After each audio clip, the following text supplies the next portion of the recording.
প্রশ্ন করেছেন যে ইনসুলিন ইনজেকশন এই মাংসে না দিয়ে কেন চামড়ার নিচে দিতে হয় নাভির চতুর্দিকে।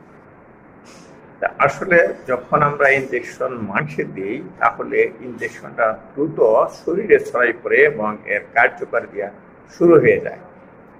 আর যেটা আমরা চামড়ার নিচে দিই, যেখানে ফ্যাট থাকে বা চর্বি থাকে, সেখানে দিলে এই ইনজেকশনটা ধীরে ধীরে ধীরে ধীরে শরীরে ছড়ায়।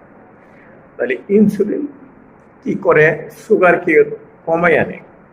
এখন যদি আমরা চামড়ায় না দিয়ে মাংসে দিই তাহলে দ্রুত এটা শরীরে ছড়াই পড়বে এবং দ্রুত সুগারকে কমিয়ে ফেলবে। তখন বলা হয় হাইপোগ্লাইসিমিয়া হবে।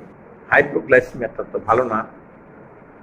কাজেই যাতে দ্রুত না কমায় এই জন্য চামড়ার নিচে দেব, ধীরে ধীরে কমিয়ে আনবে।